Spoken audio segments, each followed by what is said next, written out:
Bienvenidos y bienvenidas a la cápsula legal de Abogado Civil Penal.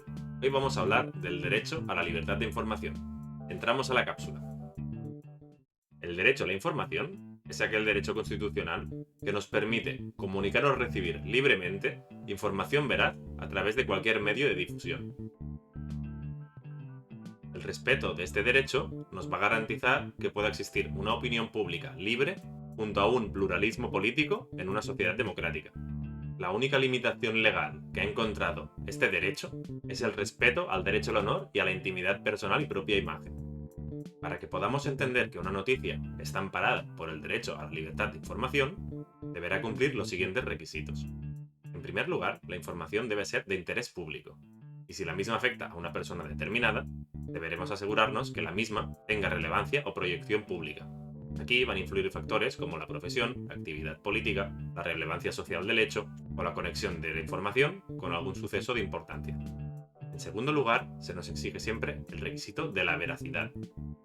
Este requisito será siempre el condicionante de la legitimidad de la información al transmitirla.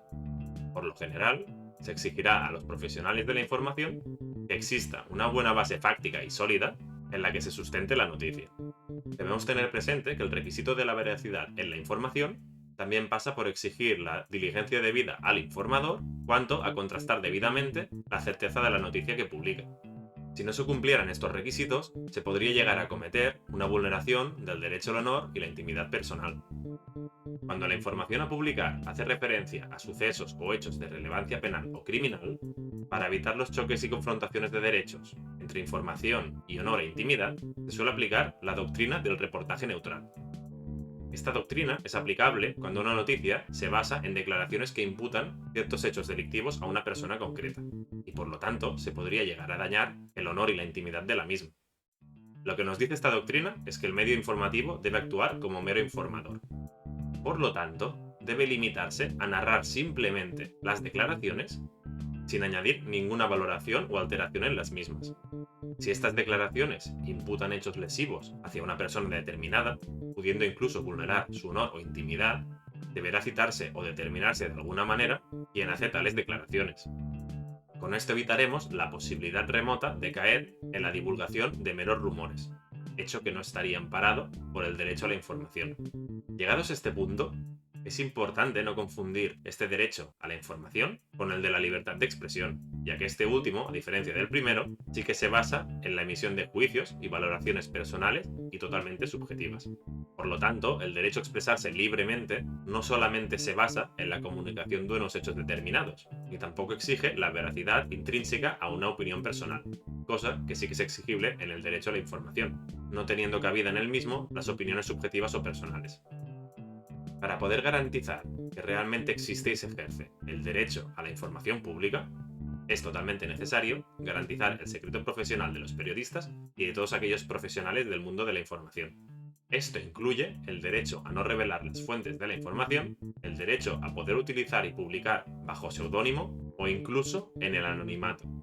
Y es que precisamente el respeto al secreto profesional dentro del sector periodístico y de la información es el que nos va a permitir un pluralismo y una libertad de la opinión pública como base de una buena convivencia democrática.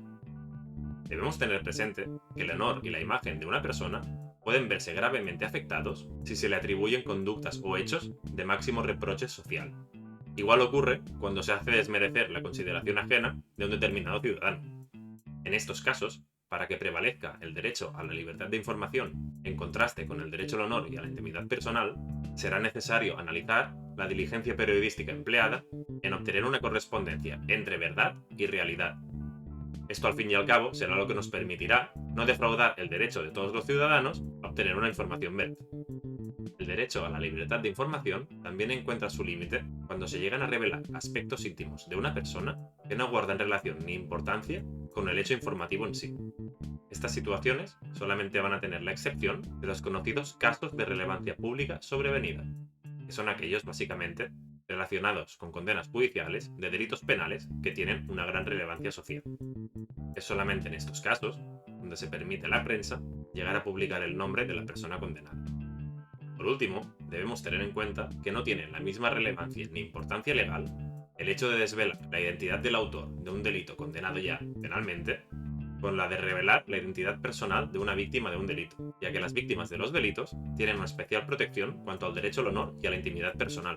De lo contrario, se correría el riesgo de revictimizarlas, es decir, hacer que vuelvan a revivir las experiencias sufridas, incluso de llegar a situaciones donde se puede llegar a invertir la responsabilidad criminal a nivel social, que es lo que se conoce como victim blaming, en que socialmente se atribuye cierta responsabilidad criminal parcial a la propia víctima del delito. Estas conductas, además de atentar contra el derecho fundamental al honor y a la intimidad, podrían llegar a suponer un delito de revelación de secretos o incluso un delito contra la integridad moral de la víctima. Así pues, el derecho a la libertad de la información pública debe ejercitarse respetando el secreto profesional de los periodistas y velando por la veracidad y relevancia pública de la información obtenida, valorando la misma de manera proporcional para que no vulnere el derecho al honor y a la intimidad personal. Para más información, siempre podéis consultar en la web del despacho de Deltey Abogados. Un saludo y hasta la próxima.